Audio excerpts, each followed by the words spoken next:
Welcome viewers to this series of lectures on ancient India, and we already are through with the first part of this lecture. What we are discussing today is the post Mauryan times, and the specific theme of the post Mauryan times that we are discussing today is the religious changes. And in the earlier part of this lecture, we discussed that the post Mauryan period, some dimensions, some aspects of the post Mauryan period continues unabated in terms of changes. What had been happening ever since say 6th century BCE in North India, for example, urbanization, for example, expansion of trade and commerce, expansion of agricultural settlements, more number of cities and so forth. So, that continues unabated. In fact, this period sees an amplified activity in terms of trade and commerce, not only overland trade, but even maritime trade. More number of cities are there, more number of urban dwellers are there, material quality of everyday life seems to have improved as compared to the Mauryan or pre-Mauryan times. So, they are very much there, but in terms of religion and religiosity, what we get to see is that the big organized religions, say Vedic Hinduism, Buddhism, Jainism, they all are undergoing the trend of getting divided into sects and subsects.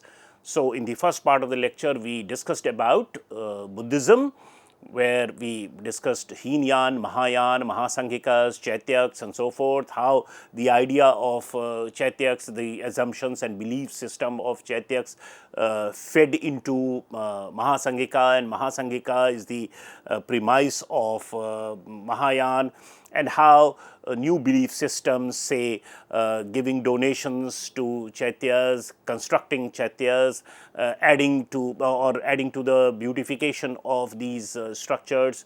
So, these activities were considered to be of value in terms of earning religious merit.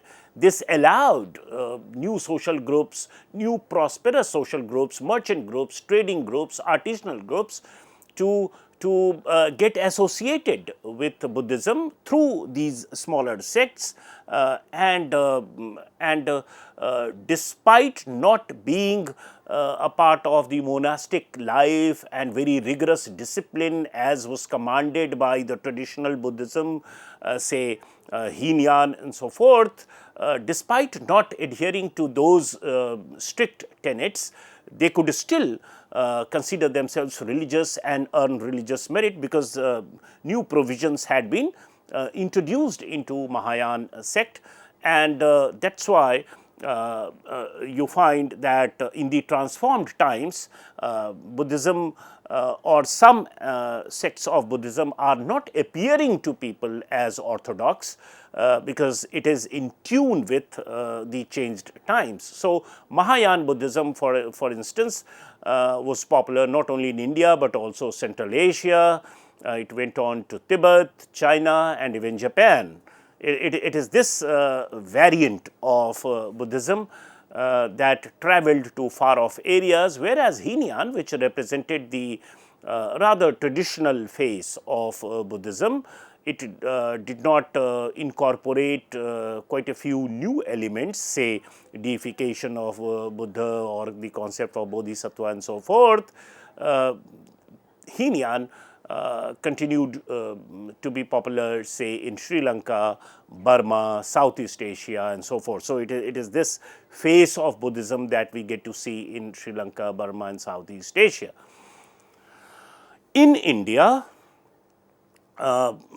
we find Jainism also spreading to new areas. So, over and beyond Magad, we in the post Mauryan period have multiple numerous evidence of Jain structures, sculptures and other material remains coming from Mathura, also from Ujjain, Saurashtra area, Kaling area, and even Karnataka. So, Karnataka is associated with Buddhism ever since Chandragupta Maurya and so forth. So, these ideas are very much prevalent, which owe their allegiance in some form or the other to the big canvas of Jainism, but they are being practiced by specific set of people through some smaller sects or subsects.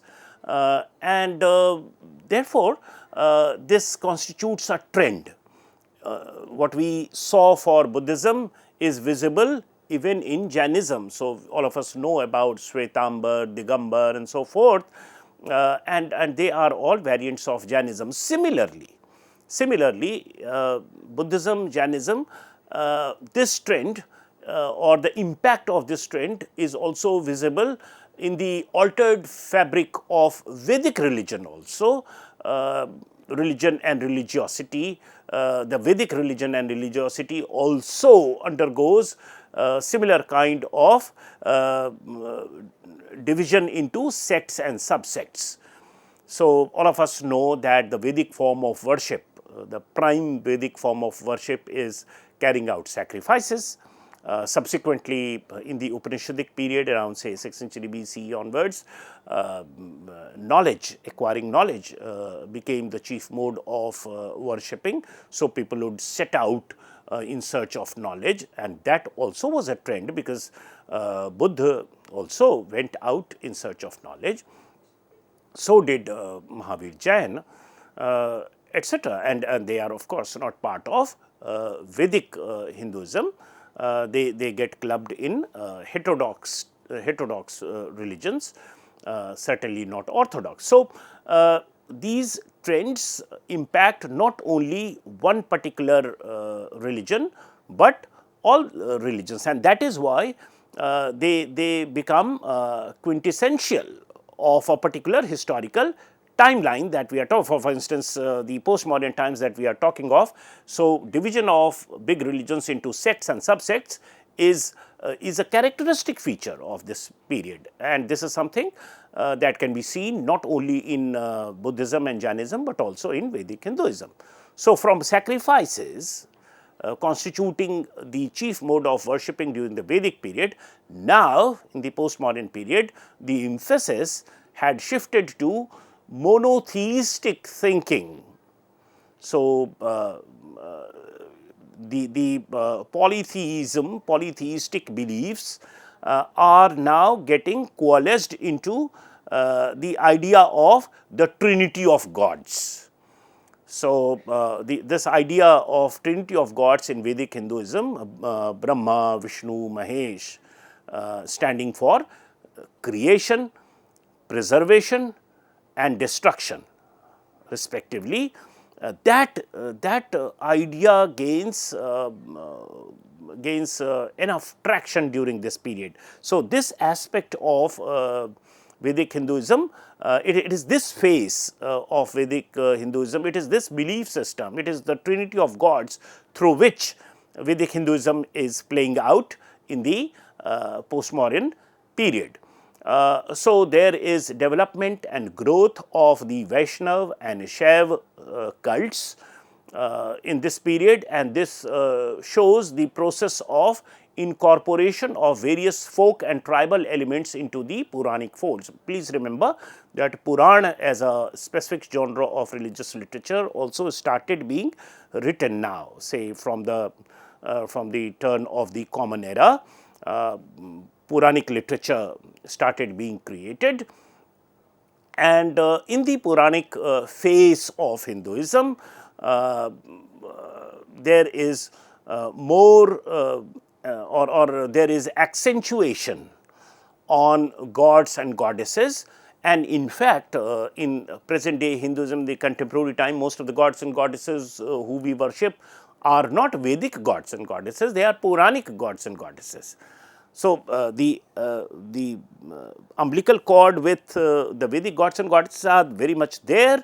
It is not severed, but it is this phase of gods and goddesses that becomes important, and in this we find that the adherents of Vedic Hinduism are identifying themselves as belonging to Vaishnav sect or Shaiva sect. Even some of the Indo-Greek rulers who were part of the polity in northwestern and northern part of India during this period, during the Post Mauryan period, even they owe allegiance to, say, we all know of the adherents of Vasudev cult, the base Nagar pillar inscription, the ambassador, the person who was sent to erect that pillar owed allegiance to Vasudev cult and so forth. So, they are coming from a different kind of religious tradition and being part of the politics and circumstances and society in North India. They are identifying themselves as belonging to a particular sect and subsect. So, this is the face of religion and religiosity in different religious denominations that we get to see in the post-modern period. Similarly, a study of Vaishnavism in its formative stage clearly reveals how these sects arose by an amalgamation of popular cults, say we just referred to Vasudev cult. So, there are Krishna cult, there is Sankarshan, and these cults were integrated with, amalgamated with the Vedic god Narayan Vishnu. And this is how the genealogy of gods and goddesses come to be created, right. So, it is one thing to believe that the later gods and goddesses come as I would say different generations of gods and goddesses, but historically it is different sects, it is different cults that people adhere to, and in that area now the mainstream agrarian society is entrenching itself, is now establishing itself. And when such processes happen at the economic and social level, you find that the belief system, either they are at loggerheads, they come to loggerheads, or they get amalgamated in non-strife kind of a situation, right. There could be some hierarchy embedded to it, but that is a different matter. So, in sociological terms, this amalgamation of various cults like that of Vasudev, Krishna, Sankarshan, etc., with the Vedic god Narayan Vishnu is studied, is brought out through this study of Vaishnavism. So, this is the actual process by which historians and sociologists have tried to understand as to what is happening in the realm of religion and religiosity in the post Mauryan period. Similarly, for Shiva, one can say that Shiva evolved from the Vedic god Rudra and Tamil god Murugan. So, again what we are saying here is that in Tamil area, people were living with their own say cults, with their own belief system, with their own gods and goddesses, and as the mainstream agrarian society entrenched itself even in Tamil Nadu or other parts of South India, there is this give and take, there is this amalgamation at the level of belief that is happening, and over a period of time the Tamil god Murugan comes to be identified with Shiva, either in the form of say a new god called Kartikeya, who is the brother of Ganesh, who is supposed to be the son of Shiva. And so, this is how genealogies get created, and this is what amalgamation is all about. So, Shaivism also incorporated a number of fertility cults. So, the linga worship or phallic emblem, that is so which is the visible way in which Shiv is worshipped, and also the bull, they all are fertility cults, and they came to be identified under the umbrella of Shiv. And it's very common in the earlier period of very common to find communities using phallic emblem for worshipping or using fertility cults for the religion and religiosity purpose, and there is this amalgamation that is happening with the Vedic tradition, right. So, it is as a result of this process that in this period we get to see or we get to or say Vedic Hinduism is seen in this period through these phases, right, and the ideas of Trinity of Gods that we discussed earlier. There is a gradual shift in emphasis from ritual to personal relationship between God and devotee. This is yet another tangent in terms of religion and religiosity that we start getting to see in the post Mauryan period. This became more prominent in the Gupta and post Gupta period, but the compositions, say epics that were compiled during this period also speak of this kind of personal relationship between gods and devotees. If you read Mahabharat, you will find it. If you read Ramayana, you will find it.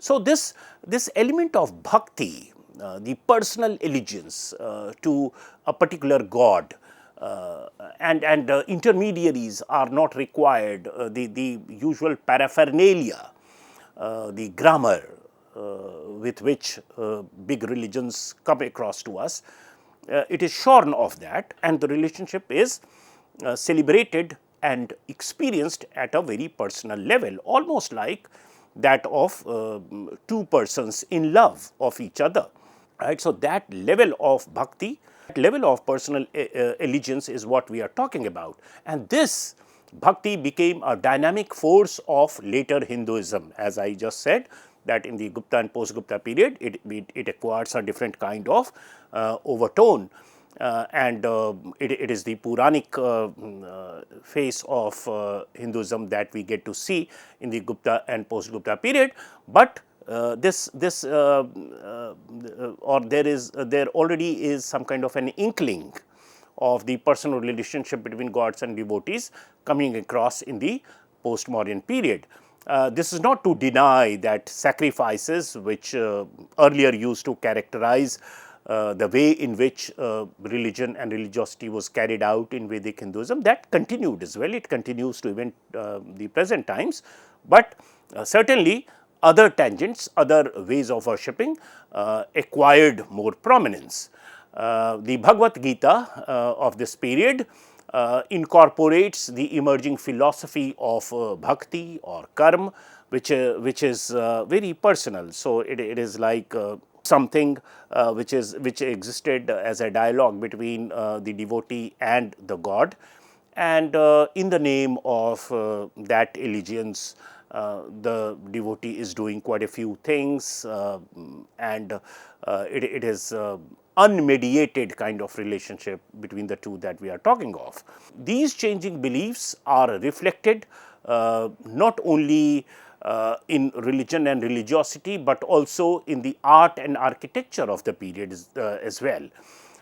So, the Mahayana doctrine that we spoke of in the first part of this lecture led to construction and financing of stupas and viharas by rich merchants, because we did discuss the Chaityak philosophy, the where we said that by donating some material or by beautifying the chaityas or by constructing chaityas, one could earn religious merit. So rich merchants, they do not have that much of time or maybe volition to undergo the rigors of a monastic life, and yet they could earn religious merit. How? By dispensing with something that they had in abundance, which is money, right. So, they are giving donations and feeling enough religious, so to say.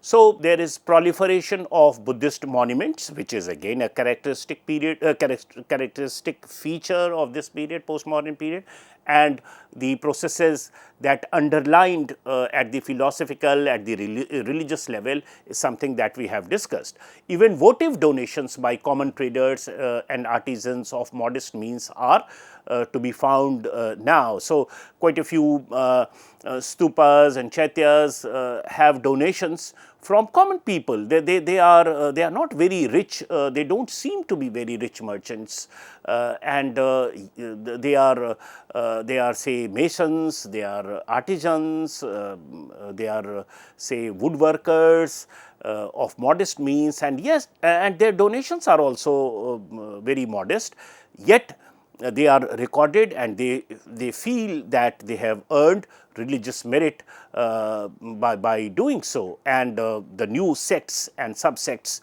are accommodating these aspirations and thereby expanding the demographic base of their adherents.